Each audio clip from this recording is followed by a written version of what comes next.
Aujourd'hui, nous allons aborder un sujet qui est passionnant. J'aimerais appeler cette étude « L'unité fait la force ». J'ai choisi à dessein de choisir le mot « unité » au lieu du mot « union ». On connaît tous l'expression « l'union fait la force ». Mais j'aimerais attirer votre attention sur le fait que l'union ne veut pas dire unité. Par exemple, un couple marié peut être uni, donc par les liens du mariage, mais ce n'est pas nécessairement évident de constater que l'unité règne au sein de ce couple. Donc en fait, union ne signifie pas unité. Voilà. Donc on va prendre 1 Corinthiens chapitre 1 et voir un peu comment Paul décrit les Corinthiens et leur comportement. À partir du verset 10. « Je vous supplie, frères et sœurs, par le nom de notre Seigneur Jésus-Christ, de tenir tous le même langage, qu'il n'y ait pas de division parmi vous, mais soyez parfaitement unis dans un même état d'esprit et dans une même pensée. » Voyez ici l'exhortation de Paul. Soyez unis dans un même état d'esprit, dans une même pensée. En effet, mes frères et sœurs, j'ai appris à votre sujet, par l'entourage de Chloé, qu'il y a des rivalités entre vous. Je veux dire par là que chacun de vous affirme « Moi, je me rattache à Paul, et moi à Apollos, et moi à Céphas, et moi à Christ. » Verset 13. « Christ est-il divisé ? Paul a-t-il été crucifié pour vous ? Ou est-ce au nom de Paul que vous avez été baptisés ? » Je vais m'arrêter là pour ce passage. J'aimerais vous expliquer de quoi il s'agit ici. Paul constate qu'il y a des rivalités humaines et du désordre dans l'église de Corinthe.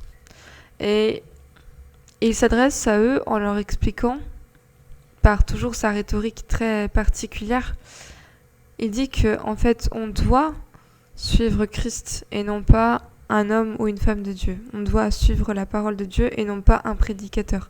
Si je actualise les mots de Paul.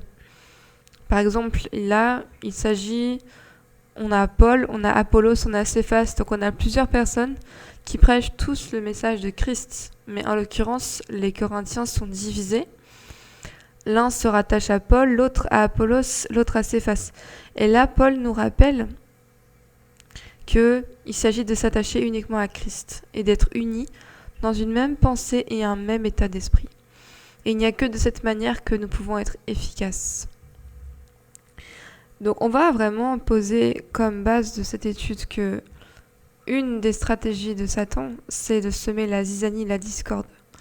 On a vu en fait dans le livre des rois, on voit que dès que le royaume se divise, on peut être certain que la ruine est proche. Donc vraiment, semer le désordre, c'est vraiment une des stratégies de Satan, et d'autant plus dans la maison de Dieu. Voilà. Maintenant, on va voir justement en contrepartie les bénéfices et les avantages d'être unis. Qu'est-ce que nous pouvons faire si nous sommes unis ? Et jusqu'où pouvons-nous aller en étant unis dans un même état d'esprit, dans une même pensée ? On va prendre Genèse chapitre 11 et observer un peu la puissance de l'unité. Donc Genèse chapitre 11, la tour de Babel. Toute la terre avait une seule langue et les mêmes mots. Après avoir quitté l'Est, ils trouvèrent une plaine dans le désert de Shinéar et s'y installèrent. Et ils se dirent l'un à l'autre : « Allons, faisons des briques et cuisons-les au feu. » La brique leur servit de pierre et le bitume de ciment. Et ils dirent alors : « Allons, construisons-nous une ville et une tour dont le sommet touche le ciel, et faisons-nous un nom, afin de ne pas être dispersés sur toute la surface de la terre. » L'Éternel descendit pour voir la ville et la tour que construisaient les hommes, et il dit : « Les voici qui forment un peuple, un seul peuple, et ils ont tous une même langue, et voici ce qu'ils ont entrepris. Maintenant, rien ne les retiendra de faire ce qu'ils ont projeté. Allons, descendons et brouillons leur langage, afin qu'ils ne se comprennent plus mutuellement. L'Éternel les dispersa loin de là sur toute la terre. Alors ils arrêtèrent de construire la ville. C'est pourquoi on l'appela Babel, parce que c'est là que l'Éternel brouilla le langage de toute la terre, et c'est là qu'il les dispersa sur toute la surface de la terre. Donc en fait, on peut prendre ce chapitre comme un exemple qui correspond à n'importe quel projet que nous avons ensemble au sein d'une église. On peut avoir un projet quelconque, comme la tour de Babel, et à partir du moment où nous sommes en accord, donc où l'unité règne au sein de l'église, rien, Dieu a dit lui-même, rien ne peut nous retenir de faire ce que nous avons projeté de faire. Gloire à Dieu.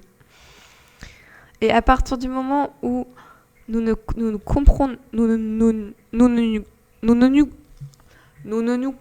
plus mutuellement, alors là commence la destruction. C'est-à-dire que, vous voyez ce qui se passe ici.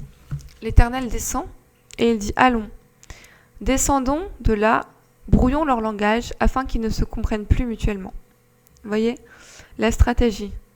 Et évidemment, comme Satan copie Dieu, c'est exactement la même stratégie qu'il utilise aujourd'hui dans les églises. Il descend, il n'a pas besoin de descendre, il est déjà en bas, alléluia, et il brouille les langages des gens afin qu'ils ne se comprennent plus mutuellement. Et d'où les querelles, d'où les malentendus, d'où les offenses. Voilà ce qui se passe donc lorsque Satan sème la zizanie. Maintenant, on peut aller encore plus loin dans la parole de Dieu et montrer les conséquences justement de ces querelles. C'est très intéressant de constater à quel point deux personnes en fait qui marchaient ensemble d'un même accord peuvent se brouiller et l'entreprise qu'ils avaient commencé à bâtir s'écroule du fait de leur désaccord.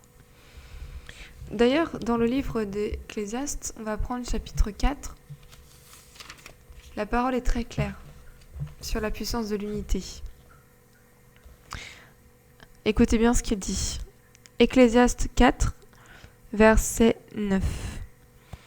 Il vaut mieux être deux que tout seul, parce qu'à deux, on retire un bon profit de son travail.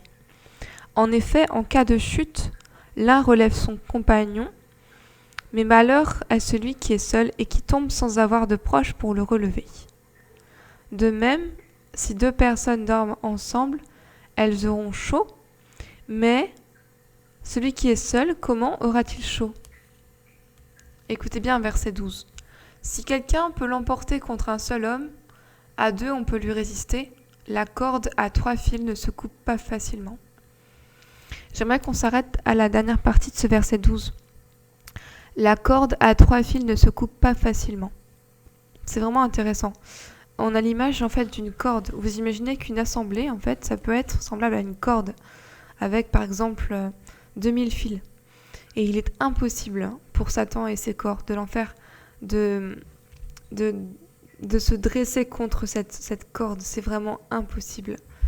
Même la stratégie la plus intelligente, la plus fine, ne pourra pas détruire cette unité. Vraiment, il n'y a rien de plus puissant que l'unité. Gloire à Dieu. Et donc, j'aimerais qu'on voit justement l'importance de conserver cette unité. C'est ce que nous avons de plus précieux. C'est ce que nous avons de plus précieux. Et c'est notre arme la plus efficace contre l'ennemi. On va prendre 2 Rois 20. Donc 2 Rois chapitre 20.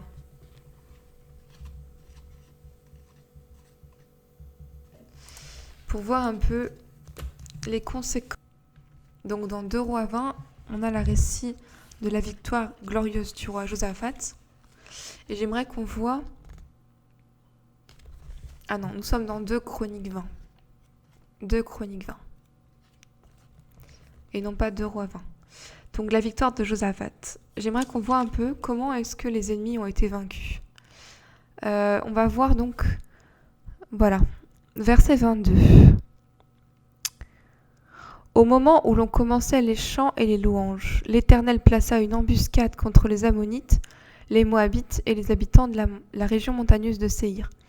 Juste pour contextualiser, donc les Ammonites, les Moabites et les habitants de la région montagneuse de Séhir sont tous montés au combat contre Josaphat. Et là, regardez ce qui se passe. Au moment où l'on commençait les chants et les louanges, l'Éternel plaça une embuscade contre les Ammonites, les Moabites et les habitants de la région montagneuse de Séhir, qui étaient venus contre Juda, et ils furent battus. Les Ammonites et les Moabites se dressèrent contre les habitants de la montagne de Séhir pour les vouer à la destruction et les exterminer. Donc déjà, voilà ce qui se passe. On a 3 peuples donc différents qui se sont unis pour aller affronter Juda, donc le roi Josaphat. Qu'est-ce qui se passe ici ? Les Ammonites et les Moabites se retournent contre les habitants de la région montagneuse de Séhir. Donc on a 2 sur les 3 peuples qui s'unissent pour détruire le 3e. Voilà ce qui se passe. Ensuite, et quand ils en eurent fini avec les habitants de Séhir, ils s'aidèrent mutuellement à se détruire. Oh, gloire à Dieu. On a 3 peuples en fait qui se sont détruits mutuellement. C'est-à-dire que Josaphat n'a même pas eu besoin de lutter ou de combattre, puisque les peuples se sont mutuellement détruits. La Bible dit, ils s'aidèrent mutuellement à se détruire. Et en fait, cela n'a pas été écrit pour rien. Il n'y a aucun détail dans la Bible qui est vide de sens. Nous devons comprendre cela. Si nous ne sommes pas en plein accord les uns avec les autres, si nous ne marchons pas dans l'unité, nous marchons vers la destruction. Regardez ce que dit Paul à cet égard dans l'épître aux Galates.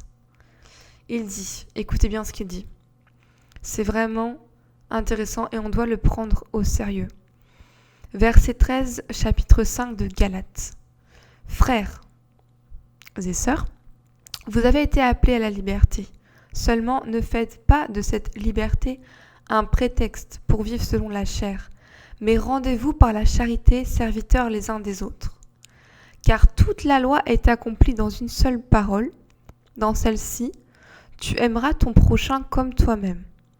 Mais si vous vous mordez et vous vous dévorez les uns les autres, prenez garde que vous ne soyez détruits les uns par les autres. Qu'est-ce que nous dit Paul ici ? Il nous dit que si nous ne marchons pas dans l'unité, nous allons nous détruire les uns les autres, exactement comme l'ont fait les Ammonites, les Moabites et les habitants de la région montagneuse de Séhir, dans 2 Chroniques 20. Nous devons vraiment marcher en plein accord avec un même état d'esprit et une même pensée.